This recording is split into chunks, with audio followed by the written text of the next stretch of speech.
उन्होंने कल चेतावनी भी दिया है केंद्र सरकार को। बिल्कुल, अगर माननीय मुख्यमंत्री को लगता है कि केंद्र के माध्यम से उनका बकाया राशि है तो मैं एक विधायक होने के नाते उनका समर्थन दूंगा। उनके जितने भी विधायक हैं आजा धरने पर बैठे, आइए बीसीसीएल का ताला बंद करते हैं, उससे मुख्यमंत्री अगुवाई करे, उनके तमाम मंत्री धरने पर बैठे। आइए जहां जहां से कोयला निकलता है झारखंड राज्य में, मुख्यमंत्री को कहिए भाषण देने की आवश्यकता नहीं, आप धरने पर बैठ जाइए, एक भी कोयला झारखंड का बाहर नहीं जाए। एक विधायक होने के नाते मैं मुख्यमंत्री के साथ खड़ा रहूंगा।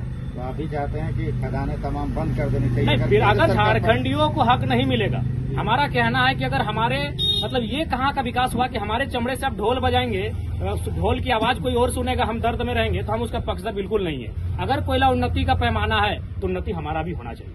तो मतलब जो भाषण दिया अगर सीएम हेमंत सोरेन, तो वो बिल्कुल, अगर सीएम हेमंत सोरेन अगर इस पर पहल करते हैं और कोई आंदोलन तैयार करते हैं, जैसा कभी बंगाल की मुख्यमंत्री स्ट्रिक रहती है। नमस्कार साथियों, जोहार साथियों।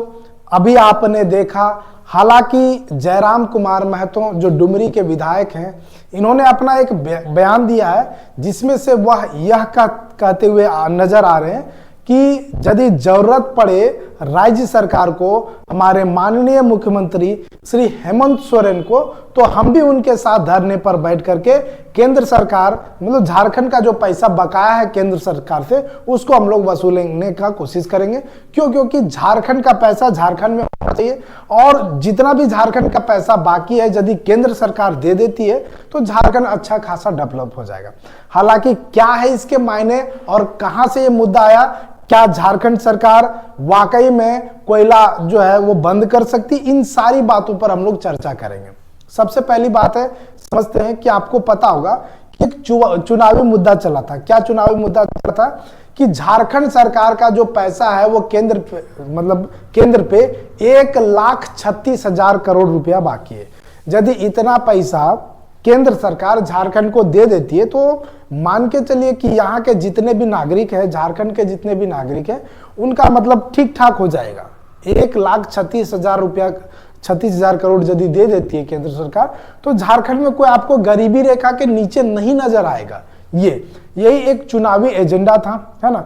हालांकि जब क्या बोलते हैं, सांसद पप्पू यादव जो पूर्णिया के सांसद है ना, उन्होंने जब केंद्र सरकार के पास संसद भवन में यह बातें जब पटल पे रखते हैं, तो वहां पे जो सरकार के तरफ से जो मंत्री हैं वो बताते हैं कि नहीं, कोई बकाया नहीं बाकी है, उल्टा मतलब झारखंड पे कर्ज, मतलब झारखंड को एक्स्ट्रा पैसा दे चुका है, ऐसा वो बताते हैं। इसके बाद झारखंड में जो है एक राजनीति माहौल चलना शुरू हो जाता है कि क्या हेमंत सोरेन की सरकार जो है वो झूठ बोल करके सत्ता में आई।